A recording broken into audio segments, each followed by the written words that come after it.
ఉంది double smart ఎలా ఉంది? బాలే అన్న సినిమా అయితే నేనైతే చాలా డిసప్పాయింటెడ్. పూరి మార్క్ అయితే కనిపించలేదు. అంటే మన పూరి జగన్నాథ్ సినిమా అంటే మినిమం ఎక్స్పెక్ట్ చేస్తాం. లైగర్ లాంటి డిజాస్టర్ తర్వాత పూరి జగన్ ఒక మంచి కంబ్యాక్ అనేది ఇస్తాం. ఆ కంబ్యాక్ ఇందులో ఎక్స్పెక్ట్ చేశాను. ప్లస్ పైగా దీనికి డబుల్ స్మార్ట్ సూపర్ హిట్ అయిన సినిమా డబుల్ స్మార్ట్ ఇంకా సీక్వెల్ అన్నారు. సీక్వెల్ సినిమాలు చేసిన 90% వరకు ఫెయిల్ అయ్యాయి. అందులో ఇది కూడా ఒకటి వచ్చింది. ప్లస్ అది కాక మనకి రామ్ని ఇస్మార్ట్ శంకర్ 1లో యూటిలైజ్ చేసుకున్నట్టు ఇందులో యూటిలైజ్ చేసుకోవాలి ఎనర్జీని. హీరోయిన్ కూడా అంతంత మాత్రమే గ్లామర్ కోసమే పెట్టినట్టు ఉంది. సాంగ్స్ అయితే ఇంకా బిగ్ బుల్ ఏదో పర్లేదు, కానీ మిగతా దాని గురించి చెప్పక్కర్లేదు. సంజయ్ దత్ గారు డబ్బింగ్ వాయిస్ సంజయ్ దత్ గారు డబ్బింగ్ వాయిస్ అయితే అంటే మనకి కేజీఎఫ్లో లియోలో చూసేప్పటికీ ఆ డబ్బింగ్ అలవాటు పడిపోయాం. సో ఇందులో డబ్బింగ్ అనేది మనకి అంత ఇంపాక్ట్ అనిపించదు. క్లైమాక్స్ చూస్తే సేమ్ అక్కడ iSmart Shankar climax copy paste చేసినట్టు అనిపించింది అంతే. అంతకు మించి ఇస్మార్ట్ శంకర్ 1కి 2కి తేడా ఏం లేదు. విలన్ మారారు, బ్రెయిన్ ట్రాన్స్ఫర్ డైరెక్షన్ ఎలా ఉంది? ఆయన డైరెక్షన్ బాగానే ఉంది, కానీ అన్న పూరి జగన్ మార్క్ డైరెక్షన్లో అసలు ఇది పూరి జగన్ సినిమా కనిపించట్లే మనకి. అంటే కొంతమంది బాగుంది అంటున్నారు, మీరే నచ్చలేదు అంటున్నారు, ఏం చెప్పాలా? నాకైతే నచ్చలేదు అన్న. ఎవరికైనా నచ్చితే అది వాళ్ళ ఒపీనియన్, కానీ నేను జడ్జ్ చేయను.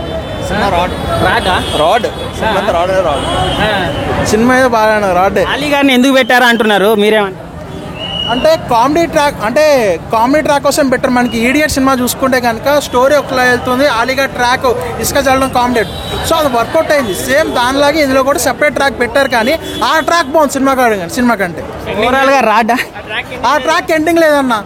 అలీ గారు బోకా ఏమయ్యాడు తెలియదు నాకు. ఆ బోకా ఏమయ్యాడు తెలియాలి. క్లైమాక్స్ లో బోకా ఏం చేస్తారో తెలియాలి నాకు. అదొక్కటే. సినిమా హిట్టా ఫ్లాపా డిజాస్టర్ అన్న? మీకు ఎలా అనిపించింది అన్న? బాగుందా? అంటే కొంతమంది బాగాలేదు అంటున్నారు, మీరు బాగుంది అంటున్నారు. ఎవరి ఒపీనియన్ వాళ్ళదన్న, ఎవరి ఒపీనియన్ వాళ్ళది. మీకు నచ్చచ్చు, ఆయనకు నచ్చలేదు, ఈయనకు నచ్చచ్చు, ఆయనకు నచ్చలేదు, ఎవరి ఒపీనియన్ వాళ్ళది. కానీ ఒకసారి సినిమా చూసి పూరి సార్ డైలాగ్స్ ఎలా ఉన్నాయి కంపేర్ టు ప్రీవియస్ మూవీస్, ఈ మూవీస్ ఇస్మార్ట్ శంకర్ 1తో పోలిస్తే ఇది ఇంకా double smart. Ramanna energy, dance పరచు, పూరి సార్ డైలాగ్స్ ఇందులో. జగన్నాథ్ గారు పని అయిపోయింది, ట్రోల్ చేస్తా ఉంటారు కదా, వాళ్ళకి ఏం చెప్తారన్న? ఈ సినిమా చూడమంటే వచ్చి అంతే. అంతే. ఇప్పుడు మనిషి ఏదో ఒక అందరు డైరెక్టర్లు ఉన్నారు, ఒక్క 10 సినిమాలు తీస్తారు, 5 సినిమాలు ఫ్లాప్ అయితే 5 సినిమాలు హిట్ అయితే అట్లాంటి డైరెక్టర్ రిమార్క్ పడిపోతుందా?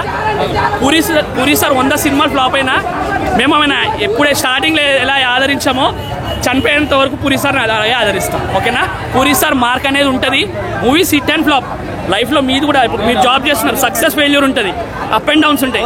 సినిమా హిట్టా ఫ్లాపా? 10 out of 10 blockbuster movie.